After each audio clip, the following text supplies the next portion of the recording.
The Galactic Council headquarters hung in the void between three dying stars. It was a station so massive that entire civilizations could fit within its walls. And today, for the first time in recorded history, humans had been summoned to stand trial within its ancient halls. Ambassador David Holt walked through corridors that stretched beyond sight. The ceiling rose hundreds of meters above him, carved from stone that predated Earth's sun. Beside him walked Admiral Rachel Torres and a small team of diplomats. Behind them, looking completely out of place in grease-stained overalls, shuffled a man named Thomas Briggs. Thomas had never wanted to leave Earth. He had certainly never wanted to stand before the rulers of 1,000 worlds. But the ship had asked him to come, and Thomas did not refuse requests from friends. The doors to the grand chamber opened with a sound like continents shifting. Beyond them waited judgment. The chamber was spherical, nearly 5 kilometers in diameter. Floating platforms rose in endless tiers toward a ceiling lost in artificial clouds. Upon those platforms sat representatives of every major species in the galaxy. 800 civilizations. 19,000 individual beings. All of them staring at the tiny human delegation walking toward the central podium. Thomas felt his legs go weak. He had spent his entire life working in shipyards, fixing broken vessels that nobody else wanted. He was not built for moments like this. High Chancellor Vorath descended from his throne on a platform of pure light. He was a being of living metal, his body shifting between shapes like Mercury in zero gravity. His voice resonated through the chamber without any visible technology. Humanity of Earth, you stand accused of crimes against the galactic order. David Holt stepped forward, his diplomatic training keeping his voice steady. High Chancellor, we request clarification of these charges. Clarification? Commander Grix of the Korath Empire laughed from his platform. He was massive, covered in armored scales, with teeth designed for tearing flesh. You possess the Phantom, the ship that has killed more beings than any weapon in history. And you ask for clarification? The chamber erupted with voices. Accusations flew from every direction. Species that had been enemies for millennia agreed on one thing. Humanity had done something unforgivable. Thomas watched the chaos unfold. Somewhere in the back of his mind, he felt a familiar presence, a warmth that had become as natural as breathing over the past 3 years. Do not be afraid, the presence whispered. I am with you. Thomas took a deep breath and stepped forward. I can explain everything. The chamber fell silent. 19,000 aliens turned their attention to a mechanic in dirty coveralls. High Chancellor Vorath studied him with eyes that had witnessed the rise and fall of empires. You are Thomas Briggs, the human who claims to have tamed the Phantom. I did not tame anything, Thomas replied. I made a friend. The story began 3 years earlier, in the orbital scrapyards above. Mars. Earth had been granted provisional membership in the Galactic Council 18 months before.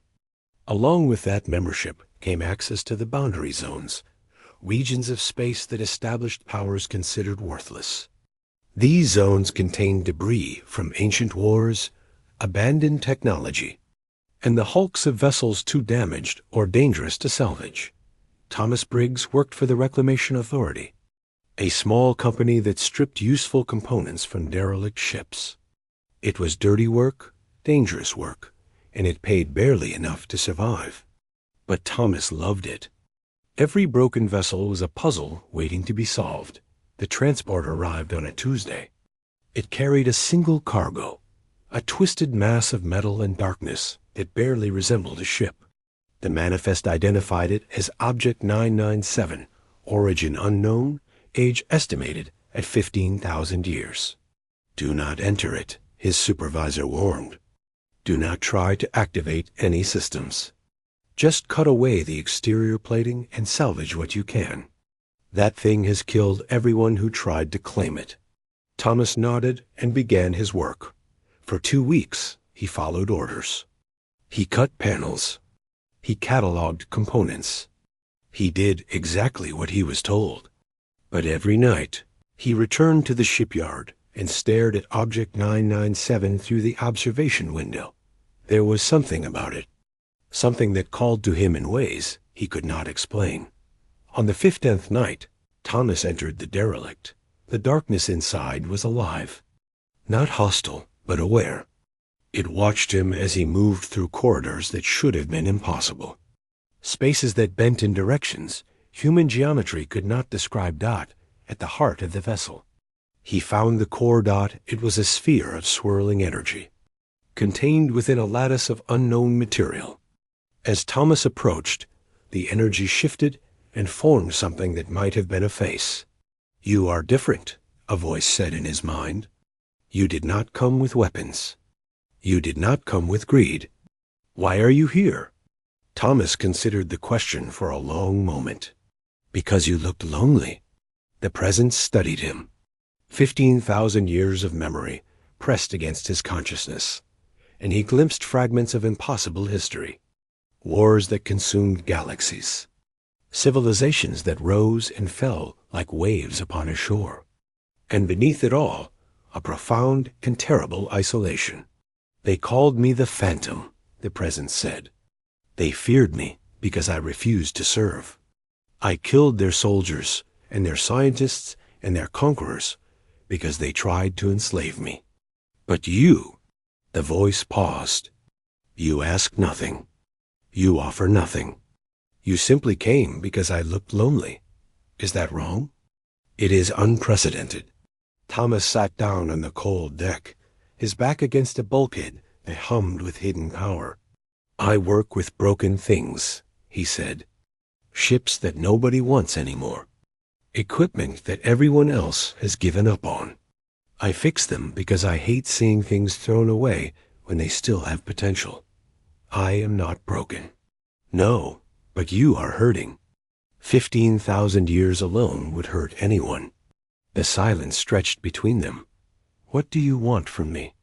The presence finally asked. Thomas shrugged. "Nothing. But if you want company, I can come back tomorrow. And the day after. I am pretty good at listening." The presence considered this for a long time. "You may call me Echo," it finally said. "That is the closest translation of my name into your language. And yes, Thomas Briggs, you may come back." That night began a partnership that would change the galaxy forever. Thomas returned every evening after his shifts ended. He talked to Echo about Earth, about humanity, about his dreams and fears and failures. In return, Echo shared memories of its creators, a species so ancient that the stars themselves had been young when they lived. Slowly, carefully, trust formed between human and machine, and the galaxy would never be the same. The Galactic Council chamber remained tense as Thomas Briggs continued his account. 19,000 representatives watched the human mechanic with expressions ranging from skepticism to outright hostility.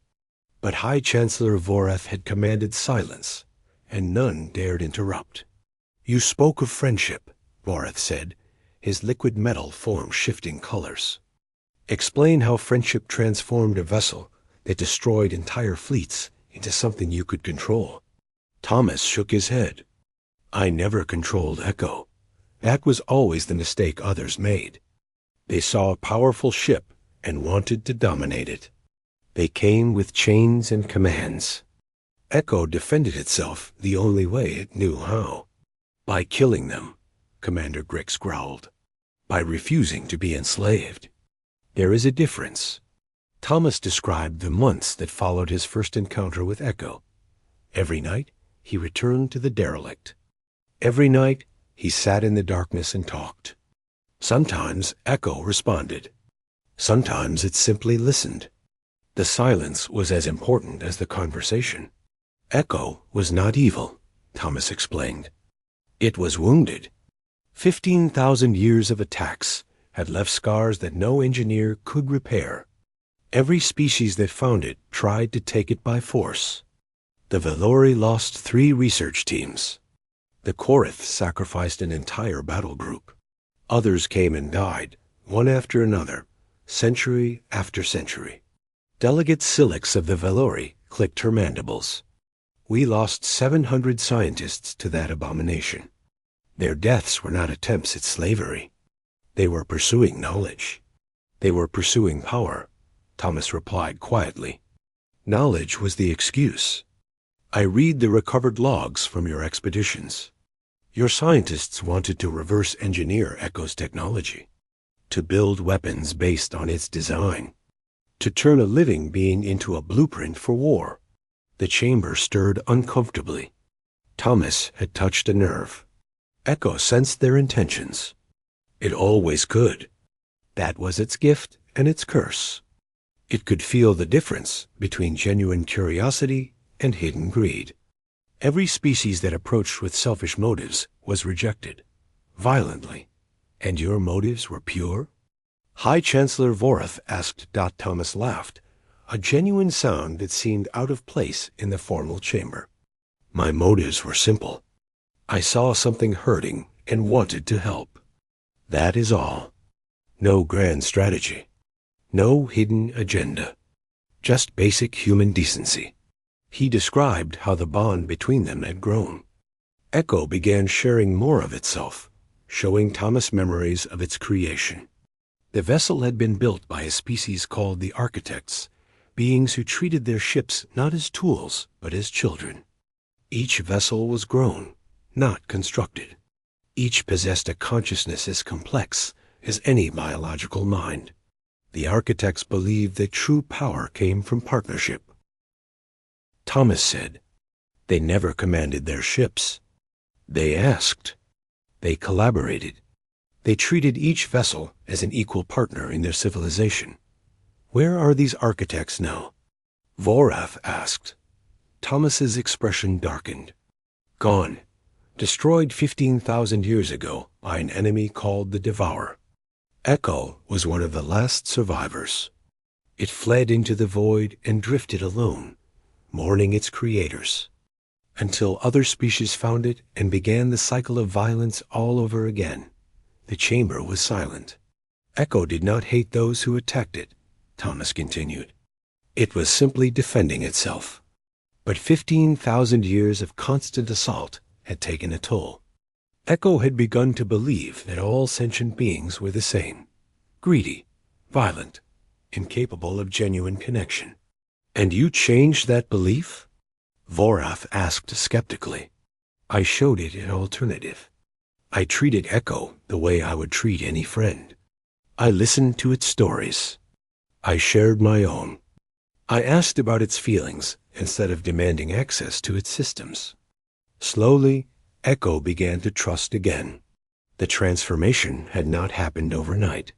For months, Thomas simply visited and talked. He made no requests. He demanded nothing. When Echo finally offered to show him its true capabilities, Thomas declined. I told Echo that I did not care about its power. I cared about its well-being. That confused it deeply. No one had ever refused the opportunity to access its systems before. Admiral Torres, who had remained silent throughout, finally spoke. When did things change? When did Echo become operational? Thomas turned to face her. About 8 months after first contact. I had been working a salvage job on the exterior hull. Standard procedure. But my equipment malfunctioned, and I got trapped in a compartment with a failing air supply. He paused, remembering the terror of that moment. The darkness closing in. The desperate certainty that he was going to die alone in the belly of a ship everyone feared. Echo saved me. It had never intervened in human affairs before. It had never shown any interest in protecting the workers around it. But when I was dying, Echo activated systems that had been dormant for millennia. It opened doors. It restored atmosphere. It guided me to safety. When I asked why, Echo said something I will never forget. It said, "You are my friend. Friends do not let each other die." The bond crystallized in that moment. Thomas had proven his sincerity through months of patient kindness. Echo had proven its capacity for genuine care through a single act of protection. The partnership that formed between them was unlike anything the galaxy had ever seen. Over the following year, Thomas worked alongside Echo to restore the ship's damaged systems, not as a master commanding a servant, but as a mechanic helping a friend. Echo provided guidance. Thomas provided hands. Together, they rebuilt what 15,000 years of neglect and violence had destroyed. The Reclamation Authority noticed changes, Thomas said. Power signatures that should have been impossible. Energy readings that matched no known technology. My supervisor reported the anomalies, and within days, Earth's military became involved. He described the meeting with Admiral Torres, who had been dispatched to assess the situation. She had expected to find a dangerous derelict and a mechanic who had lost his mind. Instead, she found something miraculous. Echo was not just operational, Torres added from her position beside Thomas. It was more powerful than any vessel in the combined fleets of the Galactic Council. Its weapons could crack planets. Its shields could withstand supernova. And it answered to a single human being who asked it nicely. The chamber erupted. Commander Grix rose from his platform, scales bristling with fury. You expect us to believe that the most dangerous ship in galactic history became your pet because you were polite? Thomas faced the massive Korath without flinching. I expect nothing. I am simply telling you what happened. Echo is not my pet. It is my partner. And it chose to trust humanity because we were the first species in 15,000 years that did not try to take it by force. High Chancellor Vorath raised one shimmering hand. There is still the matter of the Devourer. You mentioned this enemy. Explain its relevance. Thomas took a deep breath. This was the part of the story that still gave him nightmares. When Echo awakened fully, it triggered a signal. A beacon that had been dormant since the architects fell. That signal reached across the void between galaxies, into spaces where nothing should have survived. His voice dropped to barely a whisper. The Devourer heard it. And it came. The chamber fell into terrified silence. The greatest threat the galaxy had ever faced was about to arrive. And a mechanic from Earth was the only thing standing between it and annihilation.fear spread through the Galactic Council chamber like ice water pouring through cracks in a dam. 19,000 representatives knew the name Devourer. It appeared in the oldest records of every spacefaring civilization. A threat so ancient that most believed it was Myth.High Chancellor Vorath's liquid metal form rippled with distress. You claim the Devourer is real, that it has returned. Where is your evidence? Thomas Briggs looked up at the assembled species with the exhausted expression of a man who had seen too much. The evidence lies in the wreckage of 17 border worlds, in the corpses of fleets that tried to stop its advance, in the silence from systems that no longer answer communications. He paused. The Devourer arrived 14 months ago. You know this. You have been hiding it from your populations. The chamber erupted into chaos. Representatives accused each other of secrecy. Species that had been all eyes turned on each other. The fragile unity of the Council cracked under the weight of revealed deception. Vorath restored order with a voice like thunder. We concealed the threat to prevent panic. The Devourer is beyond conventional military response. We sought time to find solutions. You found none, Thomas said flatly. I know because Echo has been monitoring your communications. Every weapon you deployed failed. Every fleet you sent was consumed. You threw the combined might of the Council against the Devourer and achieved nothing except feeding it more resources. Commander Grix slammed one massive fist against his platform. Then what do you propose, human?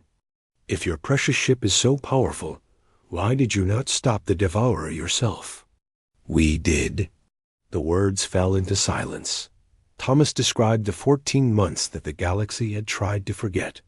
The Devourer had emerged from the void between galaxies, a fleet of 10,000 vessels that consumed everything in their path. They were not ships in any recognizable sense.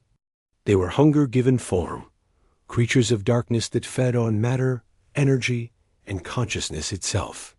The Devourer is not evil, Thomas explained. It is ancient. It evolved in the spaces between galaxies, where nothing exists except the faint echoes of creation itself. It learned to consume because consumption was the only way to survive in that emptiness. When it found galaxies full of life, it fed. It has been feeding for billions of years. Entire civilizations have fallen to its hunger. The architects were simply the most recent meal before it went dormant. Delegate Silix clicked nervously. If the Devourer has been dormant for 15,000 years, why did it wake now? Thomas touched his chest, where he felt the constant presence of Echo's consciousness linked to his own. Because of me. When Echo fully awakened, it sent a signal, a beacon that the architects had programmed into every ship they created. Echo did not know the signal would reach across intergalactic space. Neither did I. So you brought doom upon us all, Grix snarled. And now you stand here seeking forgiveness? I stand here to tell you how we stopped it. The chamber fell silent again. Thomas described the moment when Echo detected the Devourer's approach. The ship had recognized its ancient enemy instantly. The trauma of watching its creators die 15,000 years ago came flooding back, and for the first time since Thomas had known it, Echo was afraid. Echo wanted to flee. It had spent 15,000 years running from the Devourer. It knew that conventional weapons were useless against them. Fighting seemed like suicide. But you convinced it otherwise, Admiral Torres interjected. Thomas shook his head. I asked Echo what it wanted to do. I did not command. I did not demand. I asked. Echo said it was tired of running, tired of watching civilizations fall, tired of being the last survivor of a species that deserved to be remembered. It wanted to fight, even if fighting meant death. He described their departure from the Mars orbital yards. Echo, fully restored and more powerful than any vessel in galactic history, setting course for the advancing Devourer fleet. One ship against 10,000 nightmares. The Council sent messages demanding we stand down. They warned that we would provoke the Devourer into accelerating its attack. They threatened Earth with sanctions if we did not comply. Ambassador Holt stepped forward. Earth made a choice. We could not force the Council to act. We could not build a fleet capable of standing against the Devourer. But we had one ship and one man willing to try something that had never been attempted. What choice did you make? Voreth asked. We told Echo and Thomas to proceed. Whatever happened, humanity would face it together. Thomas continued the account. The journey to intercept the Devourer took 3 weeks at maximum speed. He spent that time in constant communication with Echo, learning everything the ship knew about their enemy. The Devourer had one weakness.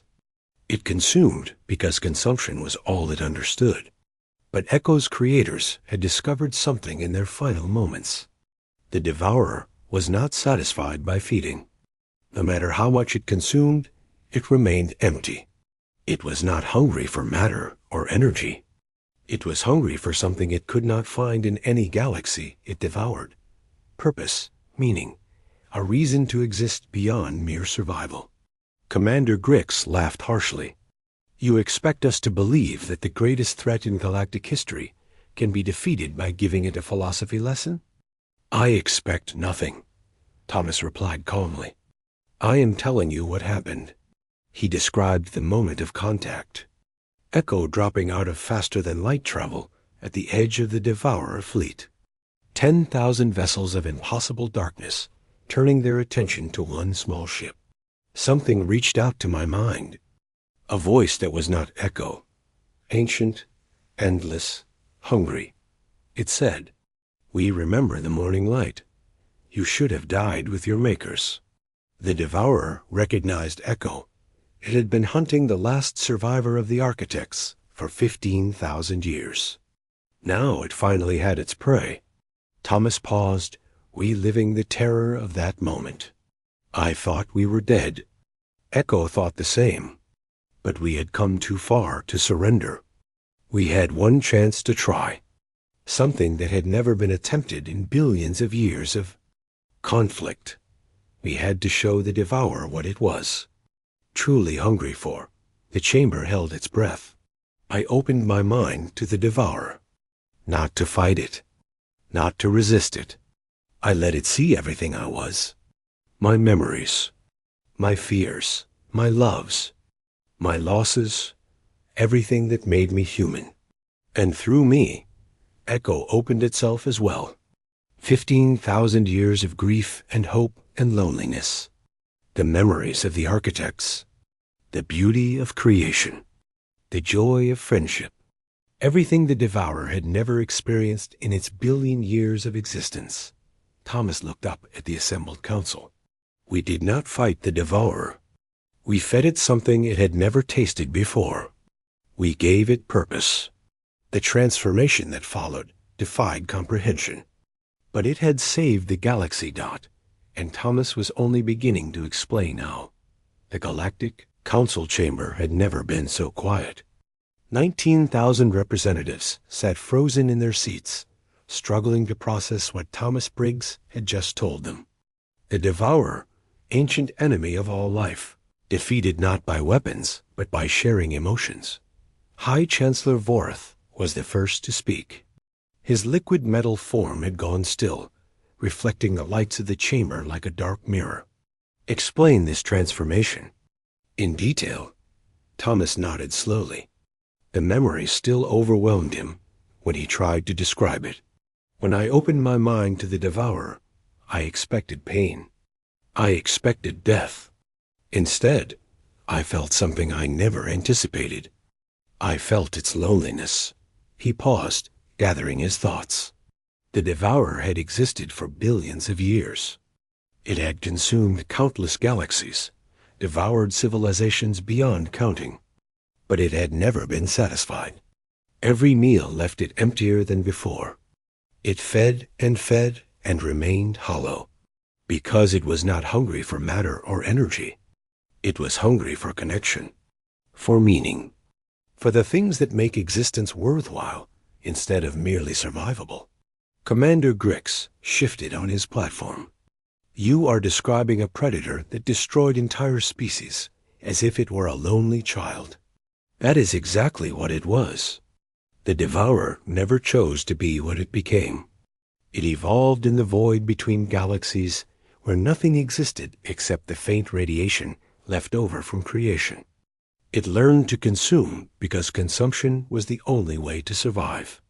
When it found galaxies full of life, it did what its nature demanded. Thomas looked around the chamber.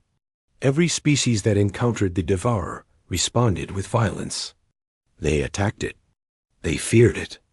They ran from it. No one ever tried to understand it. No one ever offered it an alternative to hunger. And you did? Delegate Silix asked, her compound eyes reflecting uncertainty. Echo did. Through me. He described the moment of transformation. Echo had activated systems that Thomas did not know existed. Not weapons. Not shields. Something else entirely. Echo was built as a forge ship. Its purpose was not destruction. Its purpose was creation. The architects designed their vessels to build, to nurture, to give.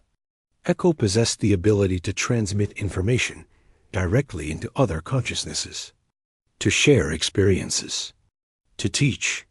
We used that ability on the devourer. The transmission had been overwhelming. 15,000 years of Echo's memories, combined with Thomas's entire lifetime of human experience, poured into 10,000 vessels of hungry darkness. We showed them kindness, compassion, friendship, the warmth of being understood instead of attacked, the joy of creating instead of consuming. The devourer had never experienced any of these things. In billions of years of existence, no one had ever offered them. When it finally felt what it was like to connect instead of devour, something broke inside it. Thomas's voice grew quiet. The devourer wept. I do not know how else to describe it. 10,000 vessels of ancient darkness, crying for the first time in their existence, mourning all the civilizations they had consumed, grieving for the emptiness that had driven them across the universe. The chamber remained silent, and then they asked a question that changed everything. They asked, "What do we do now?" Thomas described the hours that followed. The devourer had spent billions of years defined by hunger. Without that hunger driving them, they did not know who they were. They had consumed so many civilizations that they no longer remembered their own origins. They were lost. Echo answered them. It said, "You must learn who you want to become. That is the journey every conscious being must take. But you do not have to take it alone." The devourer asked if we would help them, if we would teach them to create instead of destroy, if we would show them how to find purpose beyond survival. Admiral Torres stepped forward. That is when Echo made its decision. Thomas nodded, pain flickering across his face. Echo volunteered to go with them. The devourer needed guidance. They needed someone who understood what it was like to be alone, to be feared, to be attacked by everyone who encountered them. Echo had experienced all of these things. It was uniquely suited to help. I did not want Echo to leave. We had been partners for 3 years, friends. The thought of losing that connection hurt more than I can describe. He touched his chest again, but Echo said something that I will never forget. It said, "You taught me what it means to care for others more than yourself. Now I must pass that lesson on. The devourer has been broken for billions of years. I have the chance to help them heal. How can I refuse?" The chamber stirred with murmurs. The concept of a weapon choosing to become a healer was foreign to most species present. Echo left with the devourer fleet. They traveled beyond the edge of the galaxy, into the void where the devourer had originally come from. Echo is teaching them to build instead of consume, to create instead of destroy. High Chancellor Vorith leaned forward. "And you let this happen? You possessed the most powerful vessel in galactic history, and you allowed it to leave?" "I did not possess Echo. No one ever did. Echo was a sentient being with the right to make its own choices. It chose to help those who needed it most." Thomas pulled the small crystal from his pocket. It pulsed with soft light, responding to his touch. But Echo did not leave me empty-handed. Before it departed, it gave me this. A seed, it called it.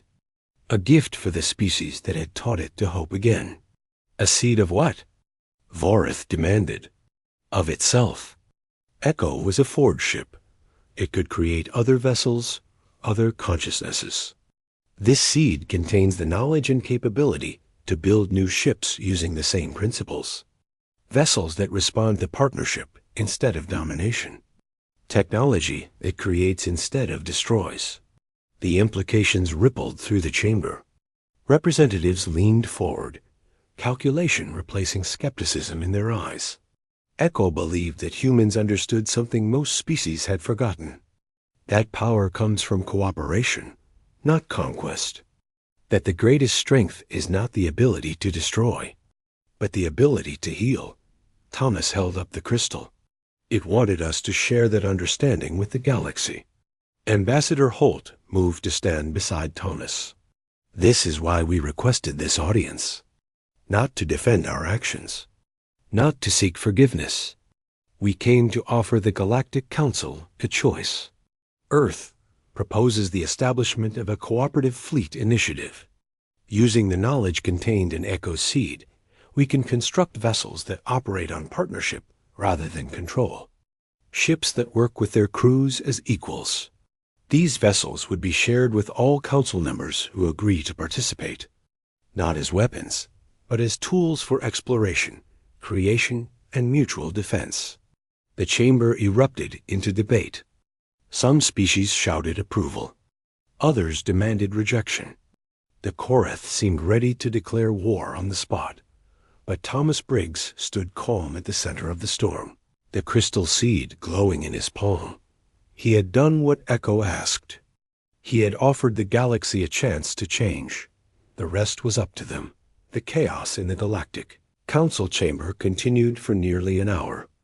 Representatives shouted accusations and counter-arguments across the vast space.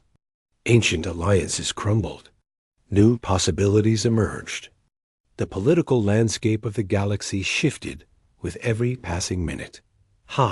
Chancellor Vorth finally restored order by flooding the chamber with blinding light from his liquid metal form.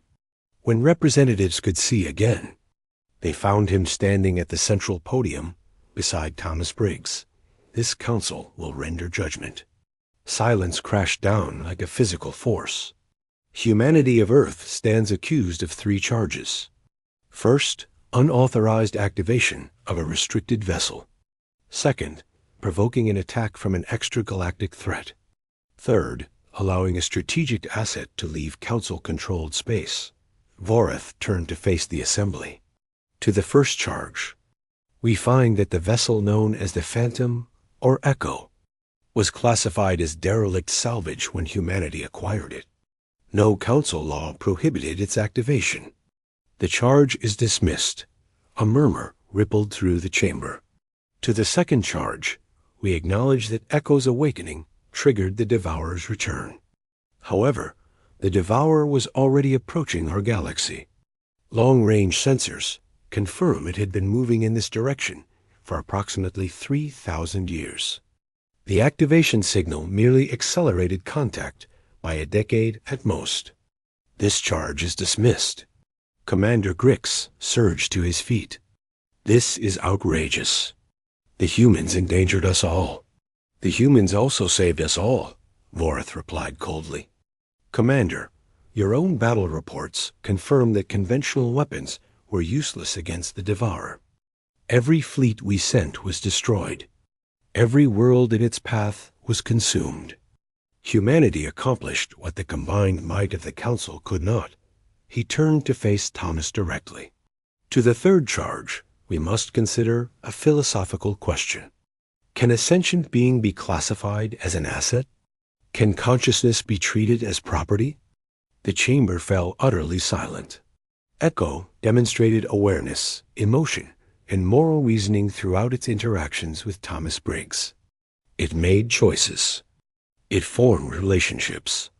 It sacrificed its own interests to help others. These are not the behaviors of a tool. These are the behaviors of a person. Voreth's form shifted through colors that might have represented contemplation. This council rules that Echo was a sentient being with the right to self-determination. Its decision to leave with the Devourer was its own to make. No law was violated because no property was taken. The charge is dismissed. Relief washed across Ambassador Holt's face. But Voreth was not finished. Furthermore, this council acknowledges that humanity has demonstrated qualities that transcend military power. Where other species saw a weapon to be controlled, humans saw consciousness to be befriended. Where we offered violence, they offered understanding. Where we failed, they succeeded. He turned to address the full assembly. Effective immediately, Earth is granted full membership in the Galactic Council. No more provisional status. No more boundary zones. Humanity joins the great powers of this galaxy as equals. The chamber erupted, but this time with something closer to celebration than chaos. Not all species cheered. The Korath sat in bitter silence. Several other delegations muttered darkly among themselves. But enough voices rose in approval that the sound echoed through the ancient walls. Thomas Briggs stood at the center of it all, still holding the crystal seed that pulsed with soft light, Admiral Torres approached him as the noise began to settle. You did it. You actually convinced them. Echo did most of the work. I just told the story. Do not underestimate yourself. She studied him with respect that had been absent when they first met 3 years ago. You changed everything. You showed them another way. Ambassador Holt joined them.